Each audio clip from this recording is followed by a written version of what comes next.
नमस्कार दोस्तों, मैं Pannaram Chaudhary, lab assistant PG college Barmer और फर्स्ट ग्रेड ज्योग्राफी से चयनित आप सभी का मेरे YouTube channel geography point Barmer पर हार्दिक स्वागत और अभिनंदन करता हूं। मैं आज आपके सामने उपस्थित हुआ हूं कुछ सवालों के जवाब देने के लिए।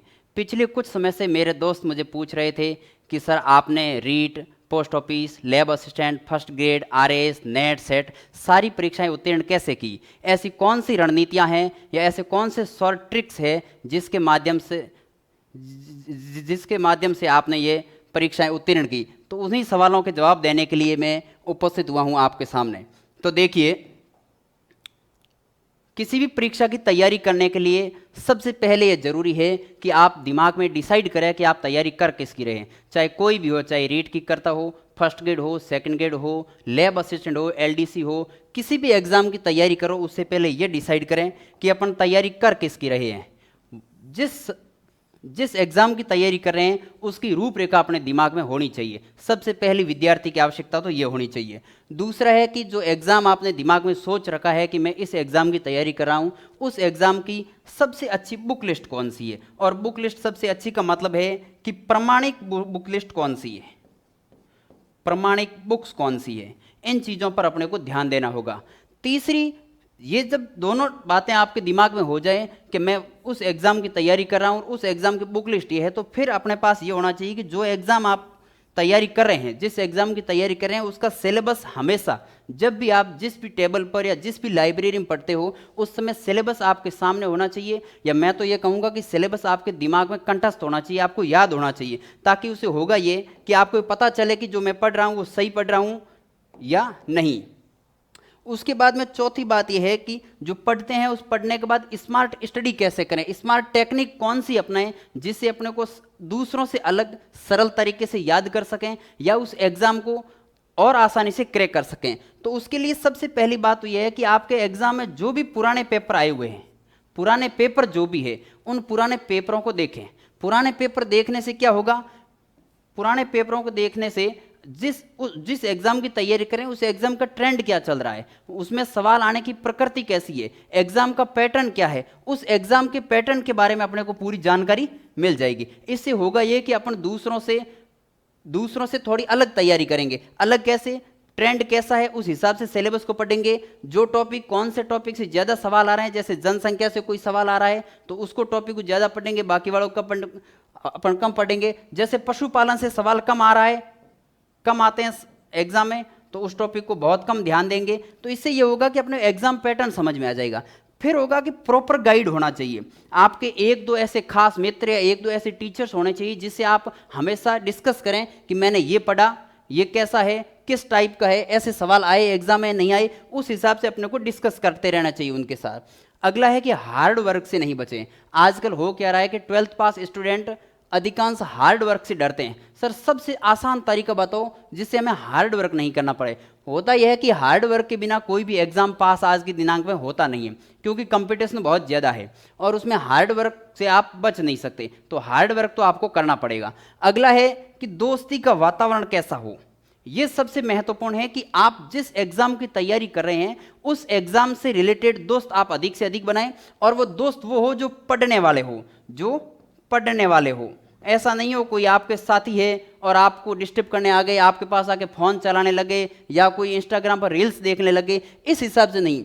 एग्जाम के टाइम जिस समय आप तैयारी कर रहे हो उस समय दोस्त वैसा होना चाहिए जो आपको मोटिव करें, आपको पॉजिटिव रखें, हमेशा नेगेटिव सोचने से बचाएं। क्योंकि जब एग्जाम की तैयारी करते हैं तो खूब सारे विचार दिमाग में आते हैं। कोई पारिवारिक मामला, कोई एग्जाम से संबंधित, कोई डॉक्यूमेंट से संबंधित खूब सारे दिमाग के अंदर मामले आते हैं। उन मामलों से बचने के लिए ऐसे दोस्तों की जरूरत होती है। अगला है कि सुविधा का त्याग करें। कम से कम उपभोग करें सुविधाओं का। इसका प्रॉपर ध्यान रखें, क्योंकि जिस समय आप सुविधाओं का अधिक उपभोग करने लग जाओगे तो आपके दिमाग में तैयारी की सोच है वो भी समाप्त हो जाएगी। जब तैयारी की सोच ही मर जाएगी तो फिर आप उस वस्तु की या उस एग्जाम की प्रॉपर तैयारी नहीं कर पाओगे। इन चीज़ों का आपको विशेष रूप से ध्यान रखना है। अगला है सोशल मीडिया का सदुपयोग करना है। अधिकांश विद्यार्थी आजकल सोशल मीडिया को सिर्फ इंस्टाग्राम के लिए खरीद रहे हैं, इंस्टाग्राम के लिए यूज करते हैं। लेकिन मेरा कहना है कि उसका सदुपयोग करना चाहिए। इंस्टाग्राम आपकी समय बर्बादी के अलावा या माइंड सेट को बदलने के अलावा और कुछ भी नहीं है। आपको यदि अपना माइंड सेट एग्जाम के अकॉर्डिंग रखना है तो उसको सोशल मीडिया को प्रॉपर तरीके से यूज करना पड़ेगा। दूसरा है कि करंट अफेयर से संपर्क में रहना पड़ेगा। आप एग्जाम की तैयारी करो या आपका एग्जाम नजदीक है या लेट है, दूर है, उससे कोई लेना देना नहीं। करंट अफेयर आपको डेली देखना है। करंट अफेयर में क्या, एक तो अखबार की आप ऐसी आदत डाल दो कि अखबार के बिना आप सुबह उठ ही नहीं पाओ, इस प्रकार की आदत डाल दो। जैसे ही अखबार आता है आप चाहे कितने भी लेट सोए हो आप जग जाओ। अखबार का नशा ऐसा होना चाहिए। एक तो अखबार, दूसरा एक दो ऐसे ऑथेंटिक न्यूज चैनल देख लो जिससे आपको देश और दुनिया की खबरों के बारे में प्रॉपर और उचित गाइडलाइन है वो उनका पता चलता रहे कि ये हो क्या रहा है दुनिया के, उसके बारे में जानकारी आपको करनी बहुत जरूरी है। इसके बाद जो मुख्य टॉपिक है आज का वो है शॉर्ट नोट्स। शॉर्ट नोट्स कैसे बनाएं? देखो, शॉर्ट नोट्स बनाने की रणनीतियां हर व्यक्ति की अलग अलग होती है, लेकिन मैं ये कह रहा हूं कि आपको पढ़ने के अंदर हार्ड वर्क और टेक्निक दोनों को मिश्रण करना होगा। एक तो हार्ड वर्क भी साथ में करना होगा और एक हार्ड वर्क बहुत जरूरी है। हार्ड वर्क के बिना आप कुछ भी नहीं कर सकते। फिर आपके अंदर तकनीक होनी चाहिए, टेक्निक अपनानी चाहिए अच्छी।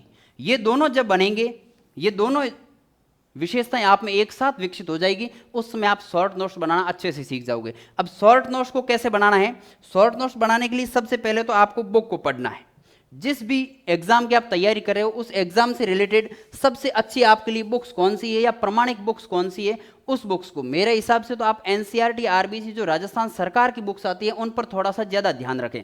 बाकी गाइड वगैरह उसमें थोड़ा सा कम ध्यान रखें, और विशेषकर फैक्ट वाली जो भी गाइड आ रही उन पर आप बिल्कुल भी ध्यान ना दें, क्योंकि आपको थोड़ा सा विस्तार से पढ़ना पड़ेगा। जब आप स्वयं पढ़ के नोट्स बनाओगे तो वो शॉर्ट नोट्स आपके बहुत ज़्यादा उपयोगी होंगे। शॉर्ट नोट्स को कैसे बनाना है? सबसे पहले तो आपको जो भी बुक है उसको 2 बार पढ़ना है। 2 बार पढ़ना बुक्स को।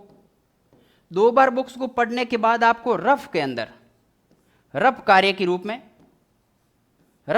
रूप में उस चीज़ को लिख लेना है। चाहे वो हूबहू किताब लिखो या उसमें जो आपको अच्छी चीज़ जो लगती है वो लिखो। लेकिन जब ये 2 बार आप पढ़ लेते हो और रफ कार्य कर लेते हो, फिर तीसरी बार दोबारा किताब पढ़नी है, तीसरी बार वापस बुक पढ़नी। क्यों पढ़नी है? कि जब आप रफ के रूप में कार्य करते हो तो कुछ चीज़ें ऐसी होती है जो 1 या 2 बार पढ़ने से समझ में नहीं आती, और जो इंपॉर्टेंट चीज़ होती है वो पीछे छूट जाती है। इसलिए आपको तीसरी बार बुक पढ़नी चाहिए, और तीसरी बार बुक पढ़ते हुए आपको हैंड नोट्स बनाने चाहिए। फिर आप हैंड नोट्स किसी फेयर बुक्स के अंदर फेयर कॉपी में बना सकते हो। जब ये हैंड नोट्स आप फेयर कॉपी में बनाओगे, ये बनाने के बाद आपको क्या करना है? एक बार तो कॉपी के अंदर बना दिया, फिर आपको दोबारा जब वो नोट्स पढ़ो तो उसको और शॉर्ट करना है, और शॉर्ट करना है। शॉर्ट कैसे करना है? कि आपको ये लगे कि ये चीज़ तो सरल थी, ये तो मुझे आती है, तो जो चीज़ आती है उसको आप उसमें से डिलीट कर दो। यानी कि जो दोबारा नोट्स लिखो उसमें मत लिखो, जो पहले वाली कॉपी उसमें लिखा है उसमें रहने दो। जब दूसरी बार उस नोट्स को पढ़ते हो तो पढ़ते समय जिस कॉपी में आप लिखते हो उस कॉपी के अंदर जो चीज़ आपको ज्ञात है, पहले से आ रही है, उस चीज़ को दोबारा लिखने की जरूरत नहीं है। इससे होगा क्या? जो पहले आपने एक कॉपी मान लो 150 पेज की बनी, वो कॉपी बाद में आपके 100 पेज पर आ जाएगी। 3 बार 4 बार पढ़ा आपने उसको। अब जब अगली बार आप इन 100 पेजों को दोबारा पढ़ोगे तो कुछ चीज़ें ऐसी होगी जो आपको और याद हो जाएगी, और धीरे धीरे ऐसा होगा कि 150 पेज का मैटर है वो आपको 50 पेज में आ जाएगा, 50 पेज में आ जाएगा। ये आपके बन गए शॉर्ट नोट्स। और इससे भी ज़्यादा यदि पढ़ो, जब 7-8 बार इन नोट्सों को, एग्जाम का टाइम लंबा हो और 7-8 बार इन नोट्सों को पढ़ लोगे तो आपके और भी, ये मान लो 30 पेज का हो गया, तो ये और भी शॉर्ट हो गए। जैसे मैं आपको एक चीज़ बताऊं, मान लो कोई भी पशु है उसके बारे में अपन पढ़ रहे हैं। पशु मान लो भैंस या भेड़ है, कोई भी पशु उसके बारे में अध्ययन करना है। अध्ययन करना है तो अपन जब पहली बार या दूसरी बार बुक्स पढ़ेंगे उसमें लिखेंगे राजस्थान में इसका फर्स्ट स्थान है। अपन ये भी लिखेंगे कि भारत दुनिया में फर्स्ट स्थान पर है, ये भी समझेंगे। उसके साथ बुक होगी तो उसमें ये भी लिखेंगे दूसरा स्थान किसका है। फिर यदि किताब में तीसरा दिया है तो वो भी अपन लिख लेंगे, उसमें तीसरा कौन सा है ये भी आप लिखोगे, मुझे पता है। फिर आप देखोगे भारत के अंदर फर्स्ट कौन है, तो आप देखोगे राजस्थान आ गया।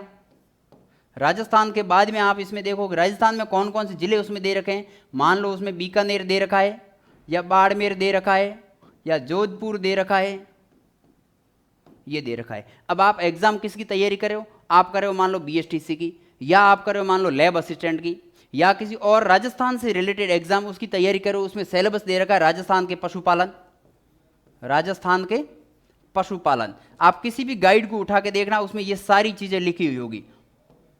टॉपिक तो है राजस्थान के पशुपालन, लेकिन आपको पढ़ाया जा रहा है कि भेड़ों में दुनिया में सबसे पहला स्थान भारत का, दूसरा चीन का, तीसरा अमेरिका का, इस प्रकार के। आपको इसमें कोई जरूरी नहीं है, ये आपको पहले से ही जब आप रफ में पढ़ोगे उसमें तो आप लिख लोगे, लेकिन बाद में ये आपको नहीं लिखना है, आपको याद नहीं करना है। क्यों नहीं करना है? क्योंकि पूछ क्या रहा है, राजस्थान का पशुपालन, और आप बुक्स में जो गाइड है उसमें दे रखी ये सारी चीज़ें, तो वो याद नहीं करनी है। फिर आपको एक लाइन लिखनी है कि राजस्थान का कौन सा स्थान, फर्स्ट स्थान, सिर्फ एक लाइन लिख दी। और फिर बीकानेर, बाड़मेर, जोधपुर, 3 जिलों से ज़्यादा किसी भी चीज़ का लिखना नहीं है। 4800 पे ग्रेड से छोटी भर्तियां हैं वहाँ तक, 4800 पे ग्रेड उससे अधिक है, उसमें 5 जिलों की संख्या को याद करना, कोई भी हो, चाहे पशु हो, खनिज हो, उद्योग हो, कुछ भी हो। तो इस हिसाब से अब आपने पढ़ा क्या अंततः, लास्ट में आपने पढ़ा कि जो भेड़ है उसमें आपको एक तो ये आया फर्स्ट स्थान, किसका पढ़ रहे हो, राजस्थान का, स्वाभाविक है। दूसरा पढ़ा आपने बीकानेर, फिर उसको शॉर्ट शब्दों में लिख दिया करो, आपको और समझ में आ जाएगा, बाड़मेर और जोधपुर। तो आपको एक ही लाइन के अंदर ये सारा उत्तर भेड़ है उसको आपने कंप्लीट कर लिया। इस हिसाब से शॉर्ट नोट्स बनाए जा सकते हैं, अच्छे से पढ़ा जा सकता है। जो टॉपिक, जो सिलेबस पढ़ रहे हो वो किस लेवल का है, कहाँ तक का पढ़ रहे हो, और उसमें टॉपिक दे क्या रखा है, सिलेबस आपको सामने हमेशा रखना है। ये सारी चीज़ें यदि आप कोशिश करना फॉलो करने की, और मैं कोशिश करता हूँ या आशा करता हूँ कि ये चीज़ें आपके लिए हेल्पफुल होगी और आप आने वाले समय में इसका उपयोग भी लोगे। और मैं आशा करता हूँ कि आपके अच्छे से समझ में आएगी। धन्यवाद।